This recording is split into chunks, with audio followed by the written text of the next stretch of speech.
Even in a modern day dominated by science and human knowledge, there are still many things we don't understand.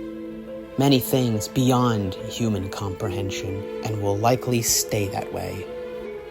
You will witness creatures of immense wonder. Creatures of the night sky.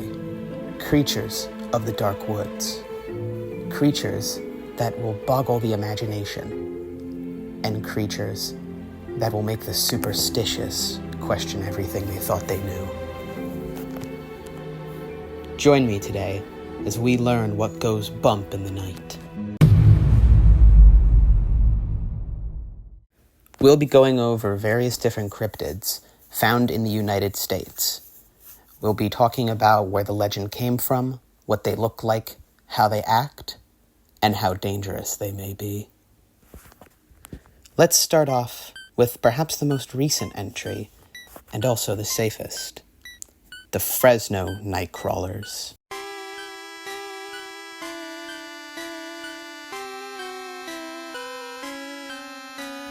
The Fresno Nightcrawlers are creatures originating from the state of California.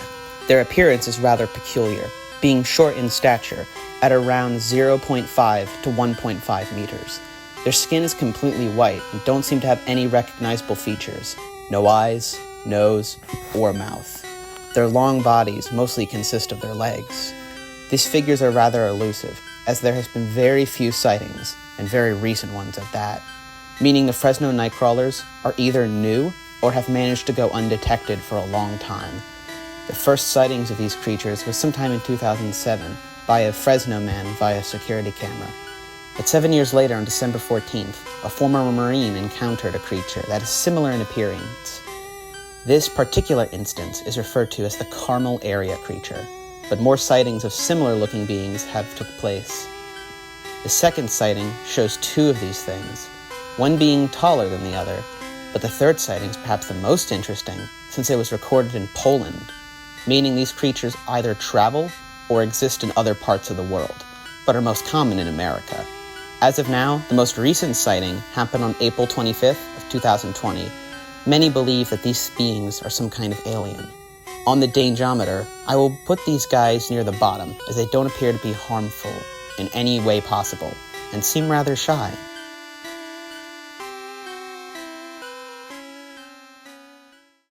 Picture this. You are a settler in the 1700s arriving to America from Spain. This land is unfamiliar to you, but wondrous still. But when traveling with your group as dawn approaches, you see something. On your way up a mountain with your fellow explorers, you see something in the distance. As you get closer, you begin to make out what this figure is. It looks human, but pitch black, completely motionless, and appears to be wearing a hat and brandishing a cane. But before you can get a real good look at it, it disappears. And you decide to name these things Los Vigilantes Asqueros. This is what the first witnesses of the Dark Watchers experienced. The Dark Watchers are strange humanoid creatures that dwell in the Santa Lucia mountain range in California. They are described as being very tall at nearly 10 feet. Their bodies are completely black and have featureless faces. They are also reported to wear capes, brimmed hats, and carry walking sticks, all of which are black, of course. They are known to manifest in the hours of twilight and dawn, and observe travelers from great distances. The true appearances will likely forever remain a mystery, as the Dark Watchers vanish if anyone gets too close to them. The Dark Watchers go above the Fresno Nightcrawlers on the dangerometer, as despite not being known for any aggressive behavior, we don't know what these guys want. Even if they don't seem violent, they don't seem friendly either. First sighted in 1966, Mothman is a towering creature of the night skies. While sightings of this being have ceased, the original legend still lives on. The first report of Mothman was by two young couples in their car on November 15th, 1966. They described it as a tall, slender, muscular man standing at 7 feet tall with large white wings, with a wingspan of about 10 feet. It was hard to focus on the creature due to its hypnotic red eyes. It chased them for miles in their car, but they stated that it didn't seem like it was attacking, more like it was curious. as if the creature wanted to communicate with another intelligent being. More sightings of the beast occurred over the next few months, all the way until 1967. Mothman does not seem hostile, but his presence is not a good thing. Shortly after he disappeared, tragedy struck.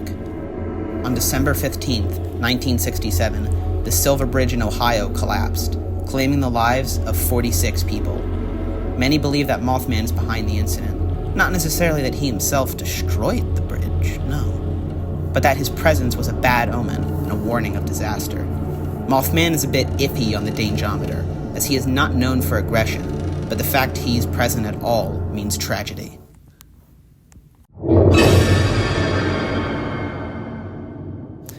Making its home in Flatwoods, West Virginia, is an unusual beast. Described as a tall humanoid having a spade-shaped head, glowing eyes, and a dark, non-human face. Other witnesses claimed the creature to have clothing like folds and thin arms with long claws on its hands. Information is limited, but the first sighting of the Flatwoods monster took place after the witnesses claimed to have seen a bright light in the sky, highly suggesting this entity is extraterrestrial in origin. The Flatwoods monster is the first one so far that has actually attempted to attack someone, with reports of the beast releasing high shrieks at travelers before giving chase, floating in the air without ever touching the ground. But with no report of deaths, this creature gets knocked down on the dangerometer since no lives seem to have been lost at its talons. One name, but many stories. Some know it as the Pope Lick Monster of Kentucky, the Waterford Sheepman of Pennsylvania, the Lake Worth Monster of Texas, or the Maryland Goatman. But the legend is mostly the same, a horrifying human creature resembling a goat. It is unknown if this beast has any relation to the satyrs of Greek mythology. But the one thing we do know about the Goatman is this: he is not friendly. The Goatman is rumored to be responsible for many mass killings of farm cattle, and has even been blamed for a few human disappearances. Being our first creature who has likely killed people, he is higher on the dangerometer. This one's ironic, considering I don't need to look far to find it. I don't need to travel to a different state. I don't need to go crazy with a search party. All I need to do is go into my backyard.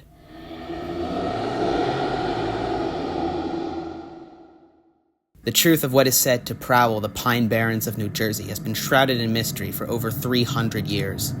There have been many stories of this creature, but the general description is usually the same. It is described as being a short beast with the tail of a snake, the wings of a bat, and a horse-like head. The creature has seemingly no human features, which is funny, considering its supposed origin story. It's said that a woman named Mother Leeds, the mistress of a British soldier and the mother of 12, was suspected of witchcraft. And when her 13th child was due to be born, she cursed it to have her revenge on the town. The baby manifested as a hairy monster that terrorized the populace, as well as killing many of the townspeople's children. This bumps him up greatly on the dangerometer, as he is rumored to have killed many, and is also blamed for many farm animal deaths as well. The next time you visit the Pine Barrens of New Jersey, just remember you might not be alone, for the 13th child of Mother Leeds might be waiting for you.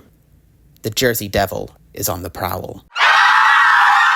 The Dover Demon was first spotted on 2 separate occasions over a 25-hour period, from April 21st to April 22nd of 1977 in the town of Dover, Massachusetts.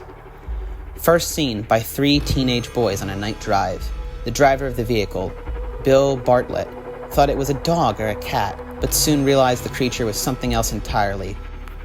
Watching the beast scale a stone wall on Farm Street, his description of the creature claims it to have long, thin arms and legs, with slender fingers which it used to grasp onto the pavement. It was hairless and had rough, flesh-toned skin, described as tan and sandpaper-like. The creature's appearance was very plain, with no nose or ears, and no mouth was seen either. But its most unique feature was its disgustingly large head, with a watermelon-like shape and 2 orange glowing eyes that are said to look like glass marbles. The creature was sighted again an hour later by John Baxter, age 15, and Pete Mitchell, age 13, as they were walking home He said it was bipedal and ended up running into a gully and standing next to a tree.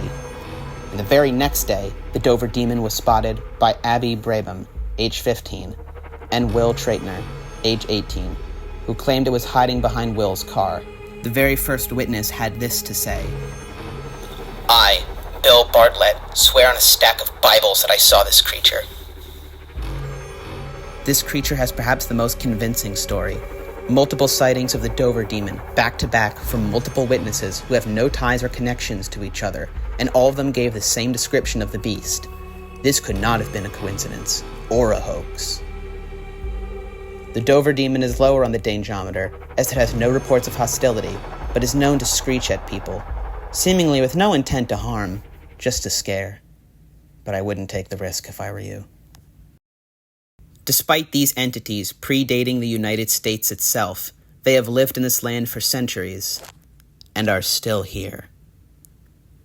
Originating from Navajo folklore, skinwalkers have become symbols of terror and what goes bump in the night. Described as beings of complete and pure evil, there is nothing good about them. Many Navajo individuals do not like to talk about these beasts, as even mentioning their name at night is rumored to invoke their anger. Information on the monsters is slim, as the Navajo people usually do not like to talk about them to outsiders, but the information we do have gives us reason enough to fear them. Skinwalkers are notorious shapeshifters, able to perfectly mimic the appearance and sounds of whatever they choose: foxes, deer, wolves, and even other people, luring people into a false sense of safety before going in for the kill. But perhaps the most horrid thing about skinwalkers is that they were once just like you and me, human. But unlike most cryptids that were once human, skinwalkers did this on purpose. They are a type of shaman or witch, said to practice wicked magics that would appall even the worst of human beings. Unlike a werewolf, where they have no control over themselves when they transform, skinwalkers know what they are doing. They are not cursed, they are not misguided, they are not misunderstood. They wanted to become monsters. But they are not invincible. I once spoke to a Navajo individual via TikTok and asked questions about these beasts, and they were kind enough to answer. Skinwalkers can indeed be killed by conventional means, but it is not easy, and the amount of firepower needed to put them down would deter the monster away anyways. They also have some mystical weaknesses. It is said that they can be slain by getting a shaman who knows about good magic to do certain spells and rituals that can return a skinwalker's evil back onto them. Others believe that skinwalkers can be killed by bullets dipped in white ash. However, these bullets won't work unless they hit the skinwalker in the head or neck. While these are not easy to perform, there is some comfort in knowing that they are at least mortal. Skinwalkers have been spotted across all of the United States, and even in other parts of the world as well, but they are most common in North America, mainly the forest, and the infamous Skinwalker Ranch in Utah. On the dangerometer, these beings of malice and hate are really high. They are not animals following their nature. They are not cursed victims with no control over their violent actions. Their minds are intact, and there is nothing more to them than pure evil.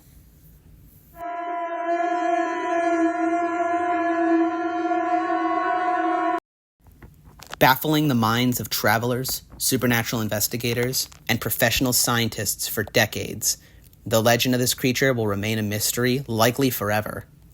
It goes by many names: Sasquatch, the skunk ape, the Yeti, the abominable snowman, but we all know it by a different name: Bigfoot. It is unknown when the first sighting occurred or who saw it, but we all know the original photo. The Sasquatch has an odd history. They have been spotted all across the world, mainly in the forests of America and the Himalayan mountains in Asia in the form of the Yeti. They are often described as a half-human, half-ape creature. Many believe that the Bigfoot is the missing link. When the ape evolved into a human, there must have been an in-between point. That's what most believe Bigfoot really is. On the dangerometer, these guys will be a blank slate, as nobody knows whether or not they are really dangerous. Fitting for such an elusive creature. Wendigos. Arguably the worst of the worst when it comes to cryptids in not just America, but potentially even the whole world. Now there's a common misconception about their appearance. Media portrays them as having black fur and deer skulls for heads, but the reality is different. Their actual appearance shows them with long limbs and fingers, razor-sharp teeth, and pale, light skin that gives them a near skeletal appearance. Believe it or not, the most accurate depiction of Wendigos in modern media is in the video game Until Dawn. They are ruthless and malevolent spirits that represent death, winter, famine, and cannibalism. The spirit of a Wendigo is said to possess someone upon committing the act of cannibalism. Once this mortal sin is performed, the spirit moves in and claims its host. They stalk the forests of America, preying on anyone and anything they can find. For this reason, it is obvious of their placement on the Dangeometer.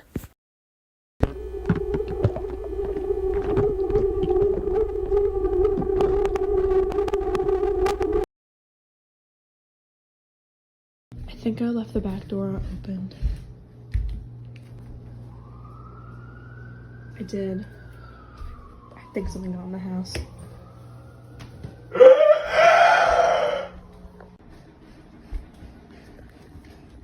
God, what is that thing?